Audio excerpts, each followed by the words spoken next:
I'm Lance Yelvington for CyberCountry. Anyone who's ever heard Deborah Allen sing can't help but get musical HD images of rockabilly, Memphis, and Elvis. She tells us more about her music, her connection to Memphis, and amazing Graceland in this CyberCountry Minute. I'm Deborah Allen. Deborah, what can you tell me about the new song? Amazing Graceland. I am so excited about my song Amazing Graceland because it's been very well received at Elvis Presley Enterprises. In fact, my good friend George Klein, who hosts the Elvis Hour on Sirius XM radio, just right across the street from Memphis is where their radio booth is. He debuted it at Elvis Week last August, which was amazing, just to hear Amazing Graceland mixed in with all the Elvis hits, because you know the rule is you can only play Elvis songs on that station. So you hear Elvis singing, and then he kicks it into Amazing Graceland, and right afterwards I hear Elvis's version of Amazing Grace. So I was pretty moved and pretty excited about the whole thing. Well, the cool thing about the song that I noticed when I heard it was the fact that you draw a little bit of your old style when you first started your career, and a lot of new influences, and new in terms of things like Elvis, Memphis. You pick a couple of sort of rockabilly roots there, which is kind of cool. Yeah, well, I don't know if you know this or not, but I was absolutely, actually born and raised in Memphis. I was born in the Methodist Hospital there, and you know, Sun Studios was right down the street from my daddy's automobile upholstery shop. And so the music was swirling around us. Even Willie Mitchell was another famous person who, you know, he produced Ike and Tina Turner, and later went on to produce all the big Al Green hits. You know, it was an era for him too. So the Elvis era and all of that was just swirling around, and I was just a little kid, and I just got to be right in the middle of it.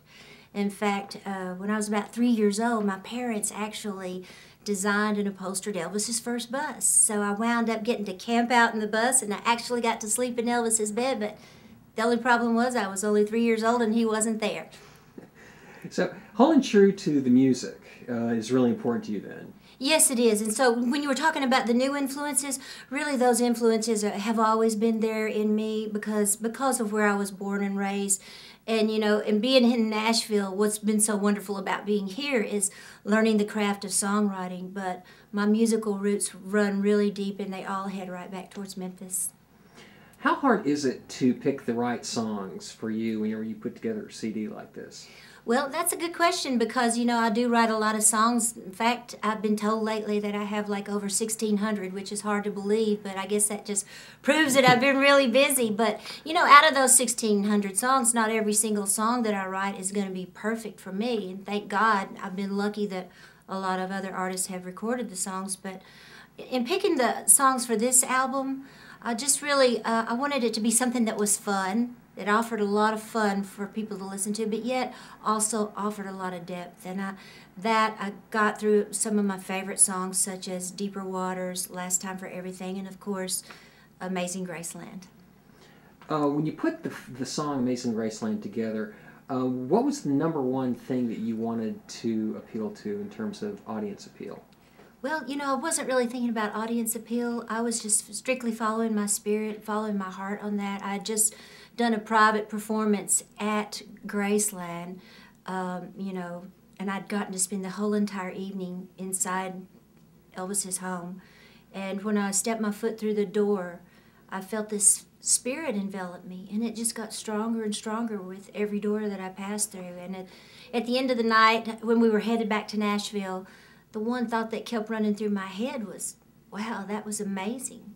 And by the time I got back to Nashville, I couldn't wait to get my hand on that back door to open it and go straight to my piano and just see what would pour out. And what came out was Amazing Graceland.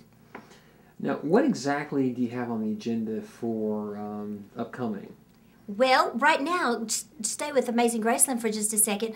I have an incredible contest going right now. And some lucky winner is going to get to win a trip to Elvis's 35th anniversary celebration. It's going to be probably the biggest celebration they've had in a long time, and I've heard some of the plans that they've got coming up for it, which is incredible, like showing a lot of the old Elvis movies right on the lawn of Graceland. And the candlelight visual is always so moving. So people should go. I mean, this is a thing you can win. You can win this trip if you go to amazinggracelandcontest.com.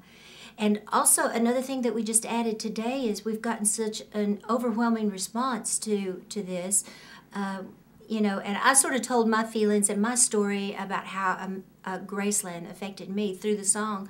But I'd like to hear from a lot of the fans and friends of Elvis's.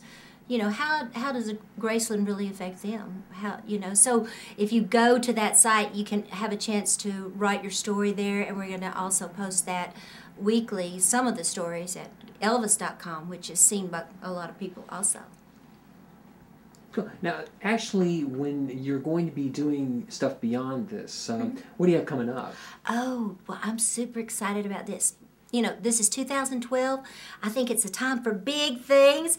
And I have a new single coming out this spring, and it's called It Better Be Big. And I'm talking about a wedding ring, by the way. It's been so great talking to you, and I just want to tell you all, please come and visit me at DeborahAllen.com. And don't forget the contest, which is AmazingGracelandContest.com. I'll be in Memphis for Elvis's 35th anniversary, and I hope to see you there.